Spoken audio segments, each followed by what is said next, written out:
morning and happy Monday. It is your anchor, Crystal Moyer, here filling in for Bridget while she's taking her kiddies to school on that first day. It is Monday, August 12th, 2024. And if your kids are still in bed, get them up. It is time to get them up and going on this first day of school for thousands of kids throughout Central Florida. We're going to talk about your weather with meteorologist Julie Broughton. We're going to get a look at your traffic with Trooper Steve. And we also have team coverage on back to school because there were a few schools in Orange County that may not have opened this morning because of some permitting issues. We also have some safety changes after a student was killed in Port Orange. So our reporter Ezzy Castro is going to talk a little bit about that. We also have a special interview. This month is National Breastfeeding Awareness Month, and we have some ladies here from Eat Well Exchange. They're going to talk about raising awareness and about reducing inequalities among lactating mothers. Important subject here for a lot of moms, so we're going to get to that in just a moment. But first, let's bring in meteorologist Julie Broughton to talk a little bit about the weather. Good morning. You're here early. I know it's back to school Monday, so I popped in to do a few cut-ins so Candace could take her wee ones to school. So, And it's funny because, Bridget and Candace are taking their little ones, but Isla, she's a teenager now, so I don't think she wants mom hanging around and taking those photos on the first day of school. Well, when Candace and I were talking about this, I said, she's in high school now. She can't be walked in. Like, it's not a big deal for me to come in and, do a few cut-ins for you because of course little kids, they still want to be walked in. They still want the pictures with the teacher, and high school kids, they're not getting walked to their first period class by mom. So well, Julie, you're a cool mom, so I mean I would want you to walk me into my classroom. I'm cool with that. So I don't know about that. Have you been outside already? Which you probably haven't been outside since about 3 this morning, already feeling a little muggy, and that's the deal. That's what we expect in August. But again, today we are talking about heat advisories in place for Flagler and Marion counties, and look at what we're expecting for our heat index readings this afternoon. By the time you pick the kids up from school or by the time they're heading to their after school practices, it will feel like 106 in Orlando. Will feel like 107 this afternoon in Leesburg, also 107 in Palm Coast, and in Cocoa Beach it will feel like 103 this afternoon. Again, we do have those heat advisories in place for the counties shaded in orange, so that's Flagler and Marion counties. Those are up until 6 o'clock this afternoon. So again, we are just talking about a toasty day. Our actual high by 4 o'clock will reach 96 degrees. Now, as we head through the morning hours, by 11 o'clock, it starts heating up. We'll be in the mid to upper 80s. Then by around 3 o'clock, that's when we'll see that sea breeze collision. So we're keeping our rain chances today at 60%, and we'll still be tracking some showers and thunderstorms even to around 7, 8 o'clock, but we'll start to see things quieting down by the time we get to around sunset.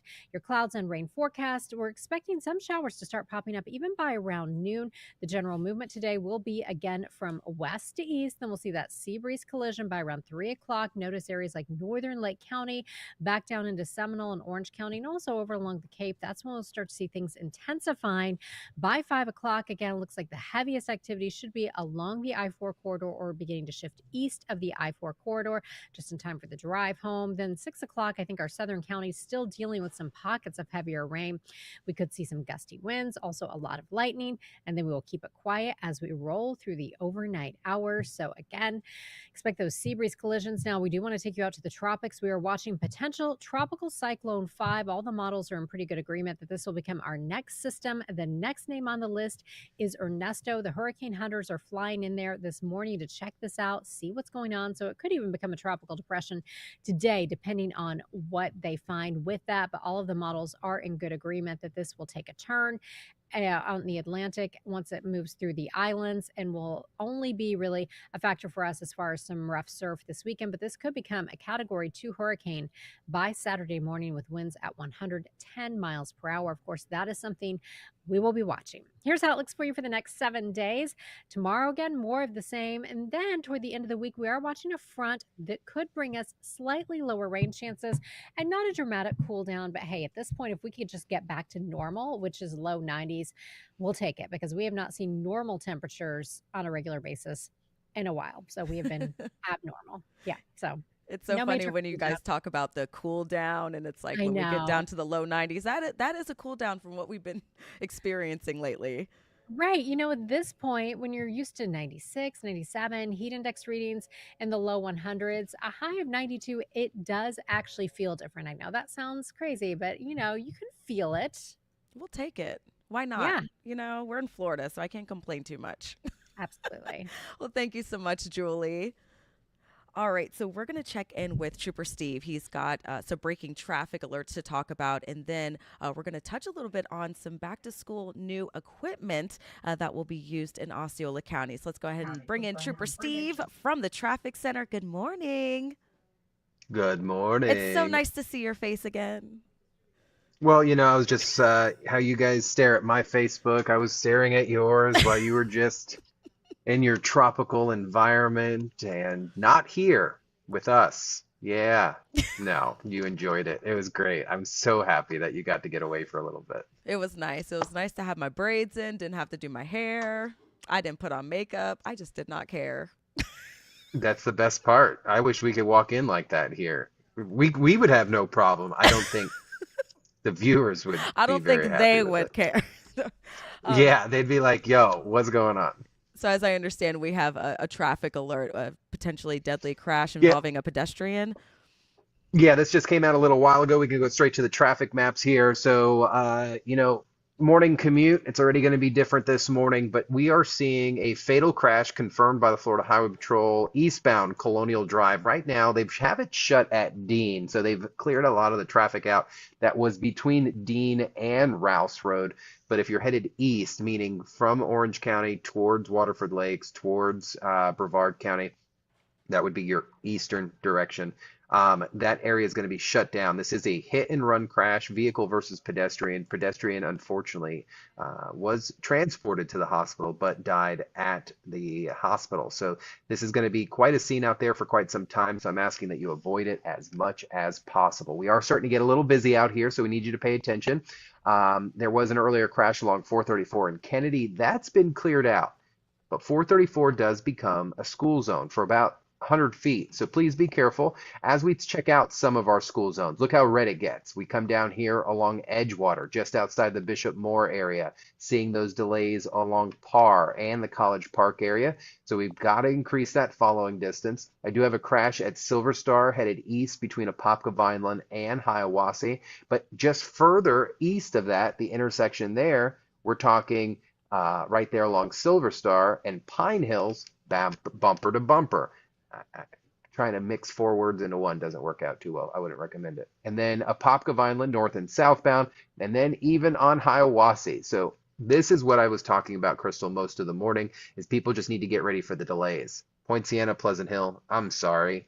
I say sorry because it's only about a month and a half that you guys never have traffic. Now, we'll have it for the rest of the year. Pleasant Hill northbound is 1792, gridlock right now. When I say gridlock, that's probably a 40-minute commute out of Point Siena just to get to Kissimmee. I know that's insane to say out loud. 192 east and westbound, we're bumper to bumper, and so is Boggy Creek. Because why? We have three schools there. So what's the lesson to this, ladies and gentlemen?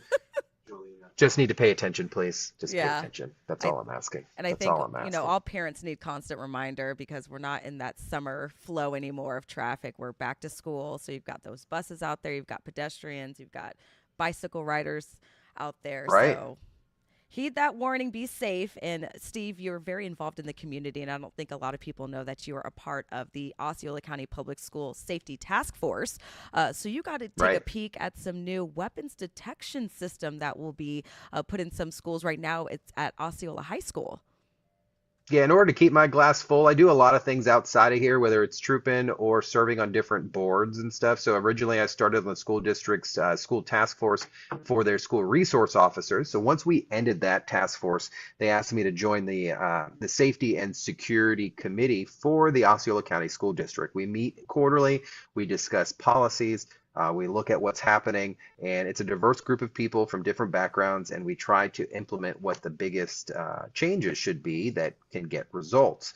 And so we implemented and all agreed on these new weapons detection systems that are being installed at Osceola High School. If you look at them, they may look familiar. Why? Because these have also been located at some theme parks. They're mobile. They could be ramped up, ramped down, depending on the sensitivity of things that they are looking for. And the coolest thing is they're lightweight. So there will be assigned at Osceola High School. And if a football game is happening, they could pick them up and they can move them out towards the stadium, things like that. So, of course, there's going to be some bumps in the road. There's going to be some slowdowns, just like I'm sure the school bus slowdowns for students getting in. But this is here to stay. This is not going anywhere. And it is 100% mandatory for every student to walk in and out of while they are entering campus. And taking a deep dive in that, that was pretty cool stuff. Thanks, Steve. That is really interesting. And you say that this program may expand to other schools. Yeah, so they of course, you buy it, you want to test it out and just to see if it's going to work. So what their hope is this should reduce some of the weapons that did enter into the school last year that they caught. But at the end of the day, they want to use it as a deterrent. So don't bring stuff like this. So they're going to look at this throughout the school year. And based off of the cost, some of the stuff you look at, it's crazy expensive, but when their budgets are big, they can afford certain things. So if it works and they like it, this will be expanded to every high school in the Osceola County School District. All right, in the name of safety, thank you so much, Trooper Steve. We'll check back in with you later, and we'll see you on Trooper Steve on patrol. Yes, ma'am. 10 a.m. Join me. All right, and parents and students will be seeing some safety changes in Volusia County, and this was after a tragic crash that a student was riding a bike, got hit by a car last year outside of Sugar Mill Elementary School. She had passed away, and so now the school district is ramping up some safety measures when it comes to traffic, adding some speed signs, some bumps, and just making people more aware if they're driving in the area and near school zones. So News 6's Izzy Castro explained that tragedy at Sugar Mill Elementary School is getting the school district to kind of take a closer look at that safety around all schools in the area. Would you say the school's pretty much ready to go as far as the kids walking and the parents driving in that area? Everything is ready. We are ready for students. So yes, we are ready to go. I spoke to Volusia County Superintendent Dr. Carmen Balgobin about all the safety changes done to Sugar Mill Elementary School in Port Orange ahead of the first day of school. It comes after 10-year-old Sha'alan Kamali was struck and killed while riding her bike on the crosswalk in May. I know Sugar Mill, unfortunately with the incident that happened earlier this year, what is the current status? What can parents and students look forward to moving forward with that school?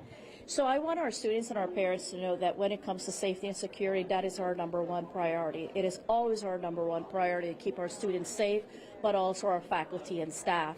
And ever since, things like extra signage, new speed bumps, and even a right turning lane were added on campus. Balgobin explained how they used the tragedy to enhance safety measures at all Volusia County schools. The district also assigned extra motor officers to several schools to kick off the first day of school. I do want all of our parents to understand that we use that opportunity to look at every single school in our district and determine what are some enhancement features that could be incorporated by working collaboratively with our cities. That was our Ezzy Castro, and we continue our back to school coverage with team coverage with our Mark Lehman, who actually talked about some schools that got right down to the wire, almost didn't open today for the first day of school because one was under renovation, and that is Howard Middle School. The other one, Luminary Middle School near Lake Nona, which is a brand new middle school, because they didn't have the proper permitting. So it got down to the wire there, but they are opening today, so students and teachers will be back in class. And News 6's Mark Lehman is following that story. After weeks of uncertainty at two Orange County middle schools, parents finally got the call they've been waiting for. We have received the necessary approvals for faculty and staff to return to campus today to prepare for our students to return to school tomorrow, Monday, August 12th.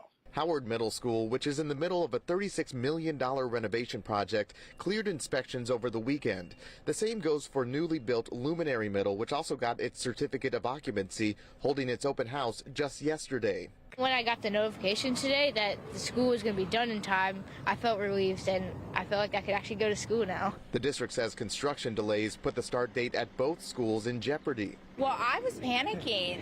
Everybody else was pretty calm about it, but I was starting to get worried. And while minds have been put at ease, the district says the situation also requires a closer look. Orange County Superintendent saying she doesn't want to see anything like this happen again. We've never had it cut this close, ever. And so I want to know, what is it that we could have done differently, where we do hold our contractors accountable. That was Mark Lehman. And the next story we have to talk about is one that made national headlines. In just hours, jury selection will begin in the trial of a woman accused of killing her neighbor through a closed door. Now, we're talking about Susan Lawrence. She's being charged with manslaughter for the death of A.J. Owens, their neighbors. Investigators say it happened when Owens went to confront Lawrence about throwing a pair of roller skates at her kids. Some confrontation there. News 6, of course, we're going to be in the courtroom and let you know when a jury is seated and testimony gets underway. But according to those representing the Owens family, her kids will be there during that trial. So we're going to have a quick break, and when we come back, we'll have a live interview about National Breastfeeding Awareness Month. Stay with us.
Hey, welcome back to Breakfast with Bridgett. I'm Crystal Moyer, filling in for her. And if you didn't know, August is National Breastfeeding Awareness Month. It's a topic that many might not talk about, but we should be talking about. And joining me live right now is Ashley Carter and Jasmine Westbrooks. They are founders of Eat Well Exchange, working to raise awareness and reduce inequalities among lactating mothers. Good morning, and thank you for joining us, ladies.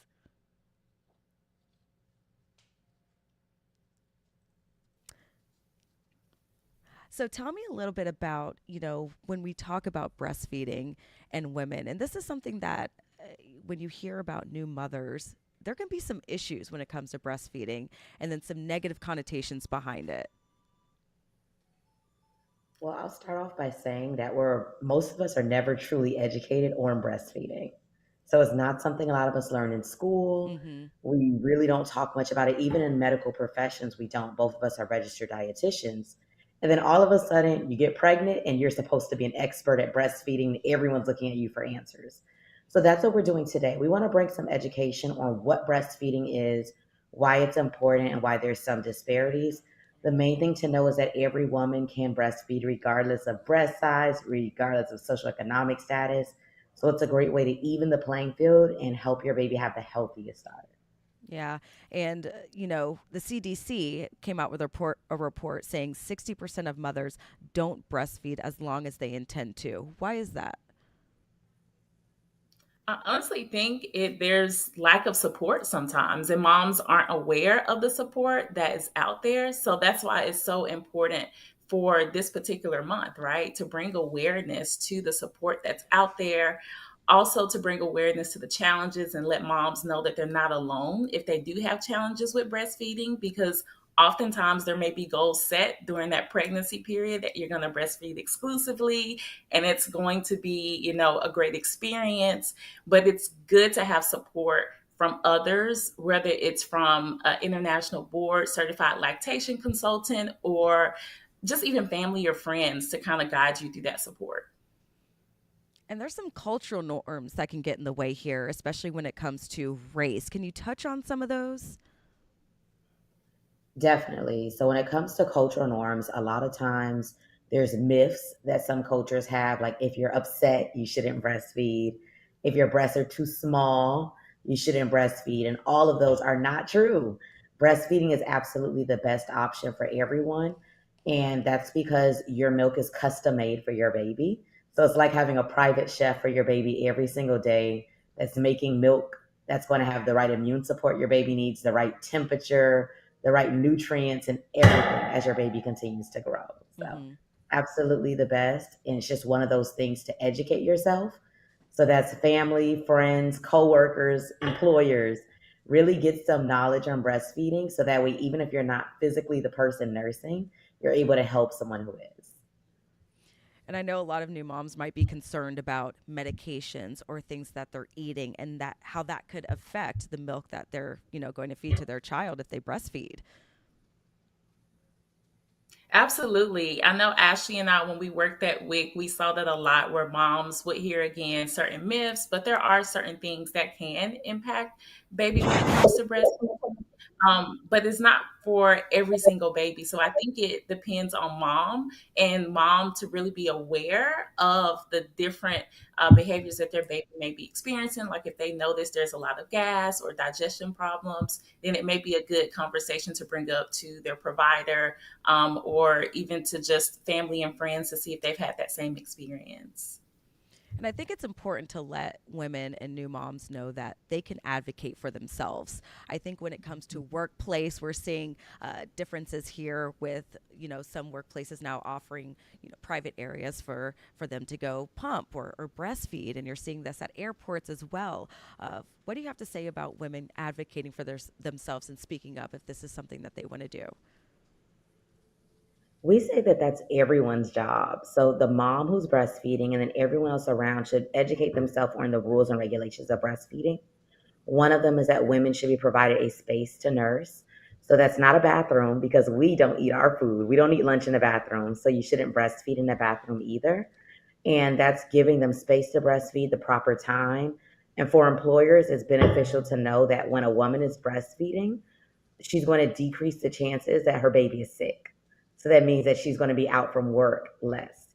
So it's important to have that breastfeeding in place, and also it increases the bond of the mom to the baby when she's away. So it's very beneficial. And there's lots of rules when it comes to when you can breastfeed or how you can breastfeed, depending on your employee size and the job size. So you should become knowledgeable about that. But overall, just know that breastfeeding is absolutely the best option, and it's great for the mom and also everyone surrounding. And, Ashley and Jasmine, I don't know if you both are mothers or one of you. Can you share some of the experiences that you've had yourself or someone you know, and what was the biggest obstacle when it came to breastfeeding?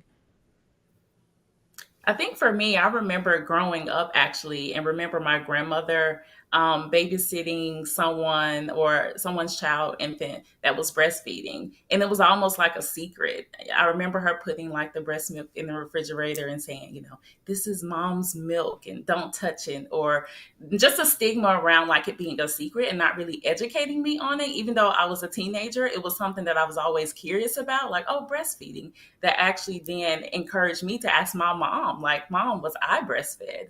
So even though I'm not a mother right now, I think it is still important to just talk about it in conversation, because most of us get curious about what is breastfeeding? What is the difference between breast milk? How can it benefit me? And it's important to have those conversations and stop being so silent about it, because it is a benefit to Black moms everywhere. Hmm. I think that's important to mention too, the stigma around it. This is something that's so natural, right? So when people are so Yeah. secretive and, where can I go breastfeed my child? I'm like, this is something that everyone should have availability if they want that as their option. So I think that's really interesting. Thank you for sharing that perspective with us. We have probably a minute left. Is there one last thing you would like to share with us? I do want to touch on the cost savings because breastfeeding is free. And we know that when it comes to formula, regardless of whatever brand you use, or even if you're on a supplemental program like WIC, you're still going to end up purchasing some formula on your own. So a breastfeeding mom typically saves between $2,000 to $4,000. Yes, is that expensive? So that is a huge it's a huge benefit for breastfeeding families because if you can save $4,000 a year, what could you use that money towards? So, what I encourage you to do is educate yourself, learn about breastfeeding, learn about supply and demand, meaning the more you nurse, the more your body creates. And just know that you and your baby are unique, so you may have challenges, but it's worth it to push through and reach out to breastfeeding peer counselors, your WIC department, international board certified lactation consultants as well. All right. Thank you so much, ladies. Ashley Carter and Jasmine Westbrooks, founders of Eat Well Exchange. We appreciate your time and expertise on this National Breastfeeding Awareness Month. Have a wonderful day. Thank you. Bye, you too. All right, we're going to close things off with some contests that we have going on. If you are a New Six Insider, listen up. If you're not, you better sign up. It's free. We have a special contest going on about the Coke Zero 400 that includes a special meet and greet. You have several chances to win if you head to clickorlando.com/insider. We're also giving away a brand new refrigerator and a $500 Walmart gift card. It's back to school. We know those kids need to eat, so we want to help you out. And we've also extended our Kroger grocery delivery gift card contest. If you head to clickorlando.com/insider, you can enter daily for that one as well. There's 20 winners for that contest, so more chances to win. Thank you so much for joining us with Breakfast with Bridgett. I'm Crystal Moyer. Bridgett will be back for this show tomorrow. Have a wonderful and safe day.